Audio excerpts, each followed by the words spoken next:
L'imitation de Jésus-Christ, livre 3, chapitre 35, qu'on est toujours durant cette vie exposé à la tentation. Jésus-Christ. Mon fils, vous n'aurez jamais de sécurité dans cette vie, mais tant que vous vivrez, les armes spirituelles vous seront toujours nécessaires. Vous êtes environné d'ennemis, ils vous attaquent à droite et à gauche.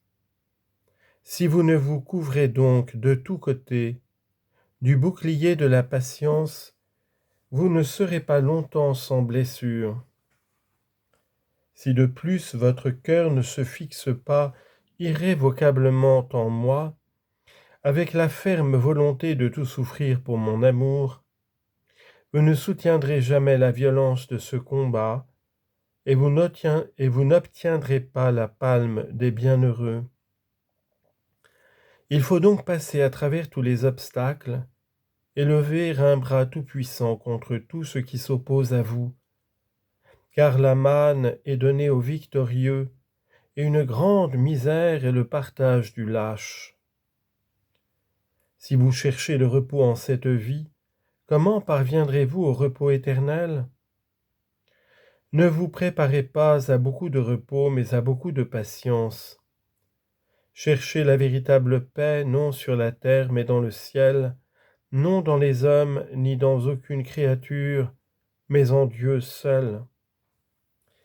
Vous devez supporter tout avec joie pour l'amour de Dieu, les travaux, les douleurs, les tentations, les persécutions, les angoisses, les besoins, les infirmités, les injures, les médisances, les reproches, les humiliations, les affronts, les corrections, le mépris. C'est là ce qui exerce à la vertu, ce qui éprouve le nouveau soldat de Jésus-Christ, ce qui forme la couronne céleste. Pour un court travail, je donnerai une récompense éternelle et une gloire infinie pour une humiliation passagère. Pensez-vous que vous aurez toujours, selon votre désir, les consolations spirituelles? Mes saints n'en ont pas joui constamment, mais ils ont eu beaucoup de peines, des tentations diverses, de grandes désolations. Et se confiant plus en Dieu qu'en eux-mêmes, ils se sont soutenus par la patience au milieu de toutes ces épreuves, sachant que les souffrances du temps présent n'ont nulle proportion avec la gloire future qui doit en être le prix.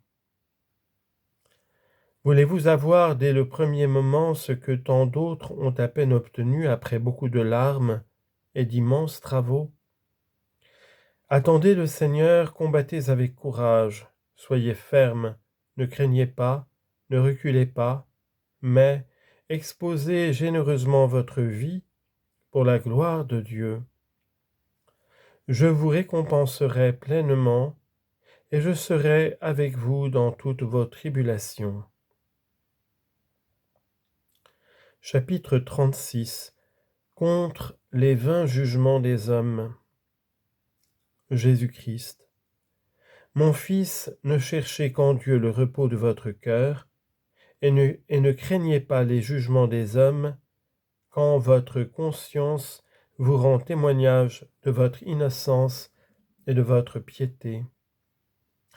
Il est bon, il est heureux de souffrir ainsi, et ce ne sera point chose pénible pour le cœur humble qui se confie en Dieu plus qu'en lui-même.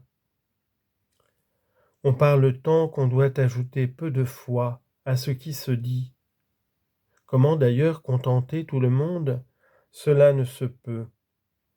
Bien que Paul s'efforçât de plaire à tous dans le Seigneur, et qu'il se fît tout à tous, il ne se laissait pas d'être fort indifférent au jugement des hommes. Il a fait tout ce qui était en lui pour l'édification et le salut des autres, car il n'a pu empêcher qu'il ne l'ait quelquefois condamné ou méprisé. C'est pourquoi il a remis tout à Dieu qui connaît tout, et il n'a opposé que l'humilité et la patience aux reproches injustes, aux faux soupçons et aux mensonges, de ceux qui se livraient dans leurs discours à tout ce que leur suggérait la passion. Il s'est cependant justifié quelquefois, de peur que son silence ne causât du scandale aux faibles. Qu'avez-vous à craindre d'un homme mortel? Il est aujourd'hui, et demain il aura disparu. Craignez Dieu, et vous ne redouterez rien des hommes. Que peut contre vous un homme par des paroles ou des outrages? Il se nuit plus qu'à vous, et quel qu'il soit, il n'évitera pas le jugement de Dieu. Ayez Dieu toujours présent et laissez là les contestations et les plaintes. Que si vous paraissez succomber maintenant et souffrir une confusion que vous ne méritez pas, n'en murmurez pas et ne diminuez pas votre couronne par votre impatience. Levez plutôt vos regards au ciel, vers moi qui suis assez puissant pour vous délivrer de l'opprobre et de l'injure, et pour rendre à chacun selon ses œuvres.